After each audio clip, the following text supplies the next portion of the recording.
Rouse Delhi के मुख्यमंत्री अरविंद केजरीवाल जी की रिमांड दी है। हम कोर्ट के इस फैसले का सम्मानपूर्वक अपनी असहमति दर्ज करते हैं। हम विनम्रतापूर्वक कहना चाहेंगे कि कोर्ट के इस फैसले से हम असहमत हैं।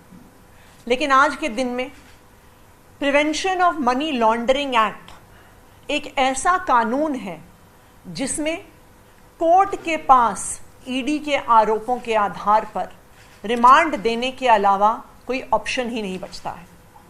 और यही कारण है कि आज एक के बाद एक विपक्ष के सारे नेताओं पर prevention of money laundering act PMLA में ईडी के द्वारा केस करवाए जाते हैं। क्यों?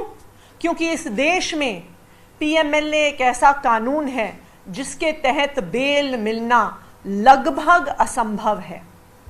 हमने देखा है कि किस तरह एक के बाद एक विपक्ष के सारे नेताओं पर ईडी के माध्यम से पीएमएलए पर केस करवाए जाते हैं। क्यों? क्योंकि आज भारतीय जनता पार्टी ईडी के माध्यम से चुनाव को जीतना चाहती है।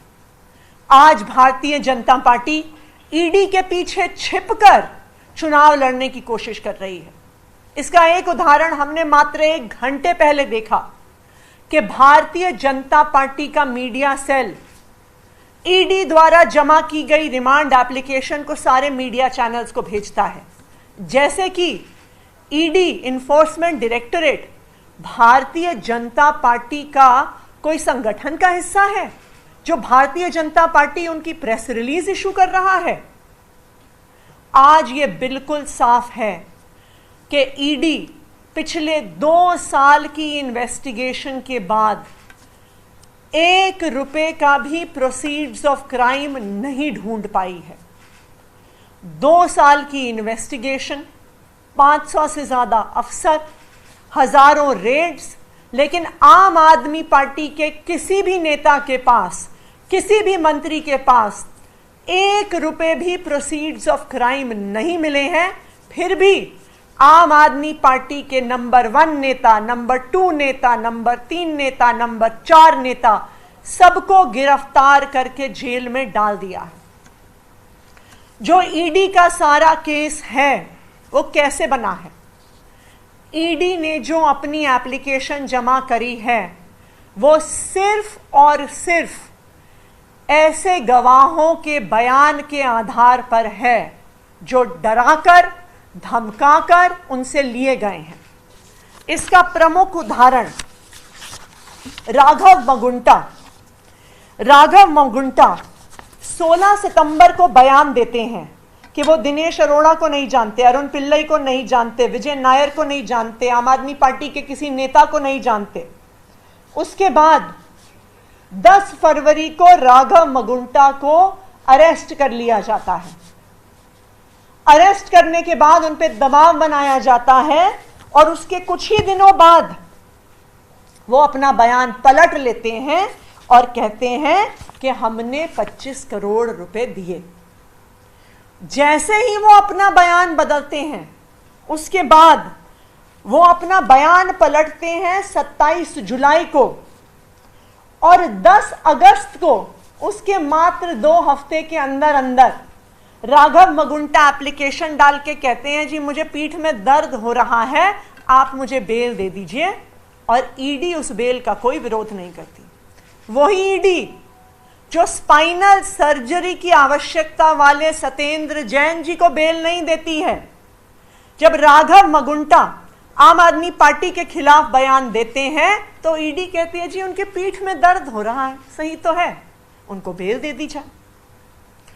दूसरा ऐसा विटनेस जिसके आधार पे, जिसके बयान के आधार पर आज ईडी कह रही है कि हमें अरविंद केजरीवाल को गिरफ्तार करना है, पी शरद रेड्डी, जिसने सबसे पहले 9 नवंबर को कहा कि मैंने विजय नायर को, आम आदमी पार्टी को, दिनेश अरोड़ा को, किसी को कोई पैसे नहीं दिए। उसके बाद उनको 10 नवंबर को गिरफ्तार कर लिया जाता है। उसके कुछ दिन बाद वो बयान देते हैं कि मैंने 100 करोड़ रुपया रिश्वत दी है। मैंने 100 करोड़ रुपया आम आदमी पार्टी को, के कविता को, किसी को भी दिया है, और जैसे ही वो बयान देते हैं 26 अप्रैल को, 8 मई को उनको भी पीठ में दर्द होने की वजह से बेल मिल जाती है। तो ये क्या दिखाता है? ये साफ दिखा रहा है कि अलग अलग लोगों को ईडी इस केस में गिरफ्तार कर रही है, उन पे दबाव बना रही है, और फिर आम आदमी पार्टी के नेताओं के खिलाफ झूठे बयान दिलवा रही है, और इन झूठे बयानों के आधार पर आम आदमी पार्टी के नेताओं को गिरफ्तार कर रही है। ये वही शरद रेड्डी हैं जिनके बयान पर आज ईडी रिलाय कर रही है अरविंद केजरीवाल को अरेस्ट करने के लिए, जिन्होंने अपने अरेस्ट के तुरंत बाद 45 करोड़ रुपए के इलेक्टोरल बॉन्ड्स खरीदे। जैसे ही वो इलेक्टोरल बॉन्ड्स पहुंचते हैं रूलिंग पार्टी के पास, कुछ दिन में शरद रेड्डी जी को बेल मिल जाती है। तो आज के दिन में ये बिल्कुल साफ है कि ईडी को 1 रुपए के भी भ्रष्टाचार का प्रमाण नहीं मिला है। वो सिर्फ और सिर्फ ऐसे बयानों के आधार पर केस बना रहे हैं जो उन्होंने ऐसे लोगों से लिए हैं जिनको पहले वो अरेस्ट करते हैं, डराते हैं, धमकाते हैं, जेल में रखते हैं, और फिर जमानत का लोभ दिखाकर उनसे आम आदमी पार्टी के खिलाफ, आम आदमी पार्टी के नेताओं के खिलाफ, अरविंद केजरीवाल के खिलाफ बयान लेते हैं। आज जो इस देश में हो रहा है वो कोई जांच नहीं हो रही है, वो कोई केस नहीं चल रहा है। आज इस देश में लोकतंत्र की हत्या हो रही है, जब एक सिटिंग चीफ मिनिस्टर को बिना किसी सबूत के गिरफ्तार कर लिया जाता है। आज इस देश में लोकतंत्र की हत्या हो रही है जब चुनाव की घोषणा के बाद एक नेशनल पार्टी के नेशनल कन्वीनर को, विपक्ष के एक प्रमुख चेहरे अरविंद केजरीवाल को चुनाव की घोषणा के बाद गिरफ्तार कर लिया जाता है। आज इस देश में लोकतंत्र पर हमला हो रहा है जब विपक्ष की एक प्रमुख पार्टी कांग्रेस पार्टी के बैंक अकाउंट को फ्रीज कर दिया जाता है चुनाव से कुछ दिन पहले। मैं भारतीय जनता पार्टी से कहना चाहूंगी कि पूरा देश आपकी ये तानाशाही देख रहा है, पूरा देश देख रहा है कि आप किस तरह से लोकतंत्र की हत्या करने की कोशिश कर रहे हैं, और पूरा देश आपको इस तानाशाही का जवाब देगा, क्योंकि ये भगत सिंह का देश है, ये बाबा साहेब अंबेडकर का देश है, और इस देश में लोकतंत्र की हत्या करने के हर प्रयास को इस देश के लोगों ने मुंह तोड़ जवाब दिया है।